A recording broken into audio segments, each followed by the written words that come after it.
भगवान का नाम जप करते हुए, पद गायन करते हुए होली का आनंद लो।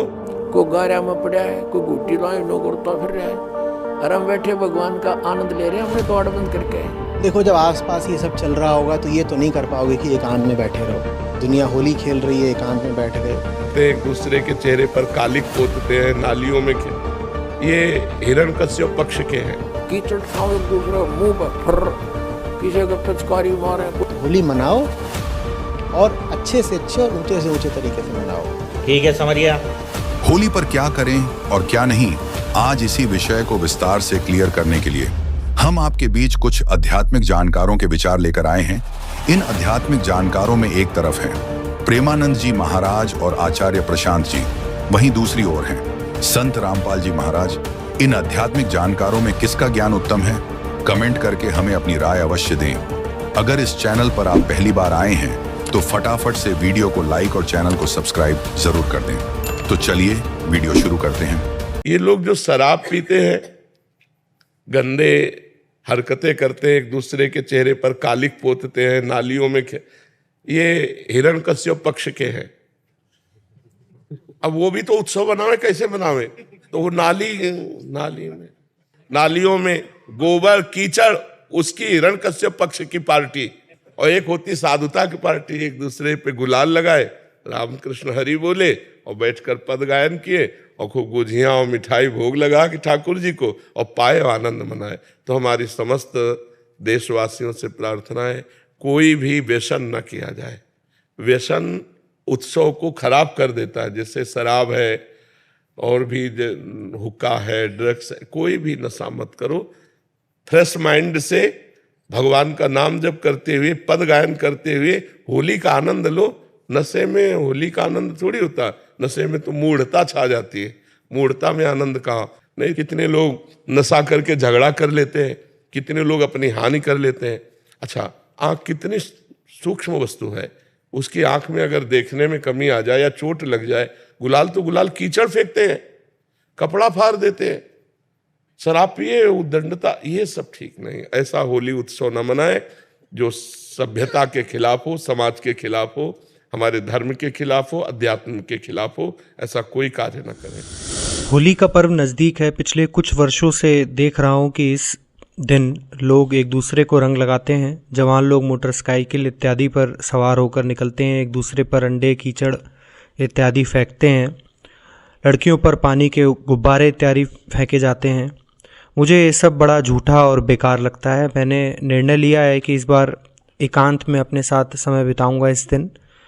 आचार्य जी, कृपया बताएं कि होली को बिताने का सम्यक तरीका क्या है, ताकि मैं अपने साथियों को भी बता सकूं।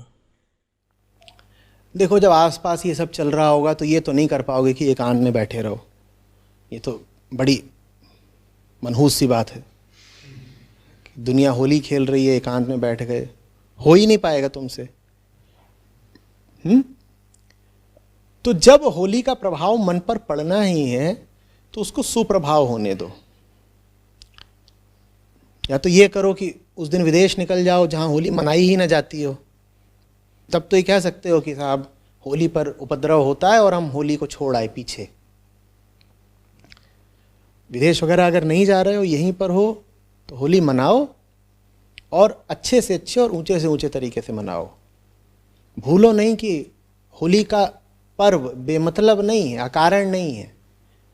बहुत गहरा संदेश छुपा हुआ है उसमें। उस संदेश को याद करो, उस दिन को एक सृजनात्मक रूप दो। भाई, तुमने कहा अंडे फेंके जाते, अंडे हमेशा तो नहीं फेंके जाते होंगे। अंडे फेंकने की प्रथा भी किसी हुनरमंद ने कभी शुरू ही करी होगी, पोल्ट्री वाला रहा होगा, कुछ बात होगी। तो जब कोई ऐसा हो सकता है होनहार जो होली पर अंडे फेंकने की प्रथा शुरू कर सकता है, तो होली पर कोई अच्छी प्रथा तुम भी शुरू कर सकते हो ना। लेकिन चुनौती भी है और संभावना भी है। कुछ ऊंचा कर सकते हैं क्या हम? वही तो सच्ची धार्मिकता है ना। लगातार आगे बढ़ते रहो, चरैवेति चरैवेति। निरंतर आरोहण होता रहे चेतना के उच्च से उच्चतर स्थलों पर। ये सब करो। ये नहीं कि हम होली का बहिष्कार कर रहे हैं, हम होली मनाएंगे नहीं, हम छुप के बैठ जाएंगे, देखो मुंह पे कीचड़ लगा दिया। कुछ और करके देखते हैं। वैसे अभी एक बेहतर चीज तो होने लगी है। पहले जो रासायनिक रंग आते थे आज से 10 साल पहले ज़्यादा तक, अब उसकी अपेक्षा मैं समझता हूँ ऑर्गेनिक रंग आते हैं ना, फूलों वूलों से बने हुए, उस हद तक तो मामला वैसे ही ठीक हो गया है। पर वो बहुत छोटे तल का सुधार है, हमें उससे बहुत बड़ा सुधार चाहिए। एक बात समझ लो अच्छे से, अगर चाहते हो कि धर्म मर ही ना जाए, बिल्कुल विलुप्त ही ना हो जाए, तो धार्मिक प्रथाओं को सुधारना होगा। नहीं तो ये सब कीचड़बाजी, गुब्बारेबाजी, अंडेबाजी करके तुम उन्हीं लोगों की आवाज बुलंद कर रहे हो जो कहते हैं कि धर्म बेकार चीज है। दोस्तों, अभी आपने सुने प्रेमानंद जी महाराज और आचार्य प्रशांत जी के आध्यात्मिक विचार। आइए अब सुनते हैं संत रामपाल जी महाराज के आध्यात्मिक विचार। आज का जो दिन है, इसने धूल अंडी बोले हैं, इसका नाम ऐसा बुंडा, धूल अंडी।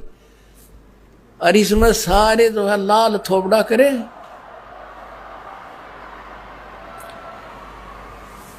अब वो बिना ज्ञान के तो बंदर के से मुंह करे अंडे उड़ा गामा में किधर शहर में लाल पीले कपड़े, कितने अच्छे कपड़ों को बर्बाद करें। कोई गुटी लावा पड़े अड़ंगे, गुटी लावा पड़े अड़ंगे में। और आप क्या सुन रही हो?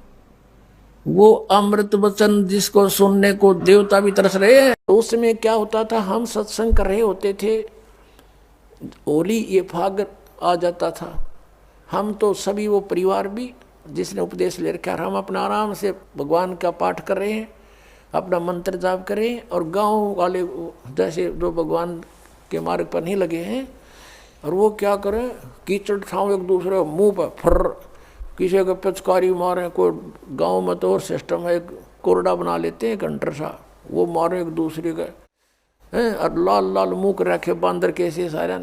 कोई गारा में पड़ा है, कोई घुट्टी लाई नो करता फिर रहा है, और हम बैठे भगवान का आनंद ले रहे हैं अपने कवाड़ बंद करके कि हमें डिस्टर्ब ना कर दे। तो इस प्रकार जो आनंद परमात्मा के मार्ग में है, इस भक्ति में है, इन बकवादों में नहीं हो सकता। तो इस तरह की हमने नहीं करना, क्योंकि हम यहाँ के वासी नहीं हैं और यहाँ सुख नाम की चीज़ नहीं है। आज हम खुशी मना रहे, 1 मिनट में ना जाने के बिजली गिर जाए। और परमात्मा की भक्ति करेंगे, इससे हमारा बचाव बनेगा। और ये इस तरह के जो मर्यादाहीन कार्य करने से नामखंड हो जाएगा, नामखंड होते ही भगवान रुष्ट हो जाएगा, आपके ऊपर काल का अटैक हो जाएगा और आपको फिर हानि हो जाएगी। तो इस डर से हमने अपना यहाँ टाइम पास करना है और भक्ति की ख्यास करना है, भक्ति बढ़ाते रहना है। अब क्या बताते हैं कि परमात्मा क्या कहते हैं कि जैसे भक्तिहीन प्राणी जो होता है, आपको कितना त्याग किया जाएगा, पर परमात्मा कहते हैं कि आपको एक श्वास उस श्वास का ऐसा मंत्र दिया जाएगा, सतनाम, जिसके एक ही सिमरण की इतनी कमाई बनेगी आपकी। कहते हैं सतनाम तराजू के एक पालड़े में, और पृथ्वी लोक, स्वर्ग लोक और पाताल लोक, ये तीनों लोक तो पासेंग रख दे, जो सौदे में नहीं है। इससे हटकर इस ब्रह्मांड के अंदर जो 14 लोक हैं, विष्णु जी का लोक, शिव जी का लोक, इंद्र का लोक, और शंकर जी का लोक, दुर्गा का लोक, और ऊपर ब्रह्मलोक, और उस ब्रह्मलोक के अंदर और धर्मराय का लोक, ऐसे एक इंद्र का अलग से लोक है, एक कॉमन स्वर्ग है। इस तरह के 14 लोक चढ़ा दे, और एक श्वास उस श्वास के सतनाम की परम संत से दीक्षा लेकर के सिमरण की कीमत एक पालड़े में रख दे, और 3 लोग पासंग रख दे। कहते तो ना तुले तुलाया राम रंग होरी हो, सतनाम पालड़े रंग होरी हो, 14 लोक चढ़ावे राम रंग होरी हो, 3 लोक पासंग धरे रंग होरी हो, तो ना तुले तुलाया राम रंग होरी हो। होरी माने खुशी, कि अब खुशी मनाओ तुम, ये झूठी होली मनाओ लाल पीले मुंह करके, वो नहीं। अब होगी असली खुशी, अब असली होली। एक सतनाम की कीमत आपको कितनी मिलेगी? तो कहने का भाव ये है कि जैसे भक्तों से कहा जाता है कि आप जी ऐसे करो ऐसे करो, ये क्रियाएं बताई जाती हैं तो स्टूडेंट को, विद्यार्थी को टीचर बताया करता है, ये होमवर्क, ये क्लास वर्क।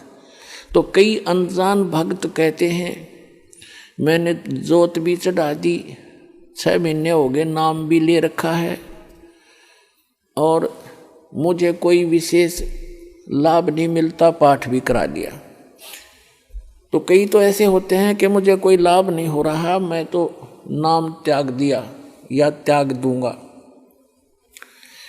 तो पुण्यात्माओं, अध्यात्म ज्ञानहीन प्राणी ही ऐसे विचार रखता है। इसलिए दास की कोशिश रहती है प्रत्येक सत्संग में कि कोई ना कोई ऐसा टॉपिक क्लियर करूं जिससे आपकी शंकाएं समाप्त हों।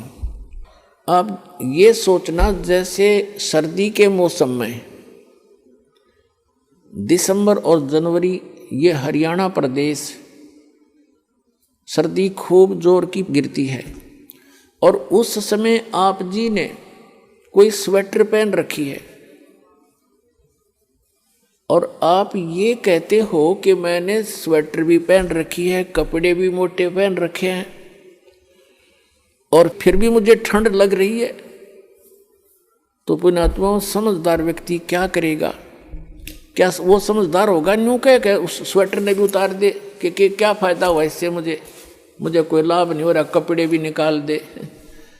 ये तो बौड़ी बूझ करेगा इस बात ने, ये सिर्फ जो कति मूर्ख होगा। समझदार व्यक्ति क्या करेगा? स्वेटर आपने डाल रखी है, स्वेटर की जितनी क्षमता है उसने उतना बचाव आपका सर्दी से कर रखा है। उसके लिए यूँ नहीं कि उसने निकाल के धर दे और कपड़े भी उतार दे, क्या लाभ हुआ? वो तो महामूर्ख होगा। तो उसके लिए उसका तरीका ये है कि जर्सी और पहने और उससे भी ना सर्दी, फिर भी ठंड लगे तो काम बलोड है।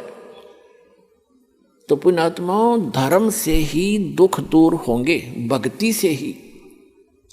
भक्ति में सारी चीज इंक्लूड हैं, दान भी, सिमरन भी, नित्य नियम भी, मर्यादा भी। और जैसा भी आप दान धर्म कर रहे हो, यूं समझ ले आपने स्वेटर पहन ली और उस स्वेटर उतारने से कोई लाभ नहीं होगा, और बढ़ाना पड़ेगा। आप जर्सी और पहन लो और जुराब अच्छी मजबूत पहन लो, यानी धर्म को बढ़ावे, घटन नहीं दे। भक्ति बढ़ानी चाहिए, घटनी नहीं चाहिए, तभी आपको सफलता होगी। तो पुण्यात्माओं, आपका सौभाग्य है, आपको यथार्थ भक्ति मार्ग सुनने को मिला और ये वो शुभ दिन है। आज के दिन दास का ये अध्यात्म जन्म हुआ था।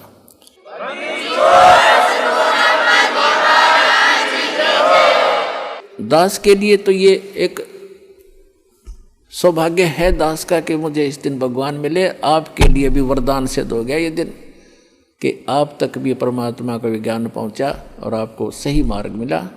इस पर डटे रहना, लगे रहना, औरों को भी समझाना। बोलो सतगुरुदेव की।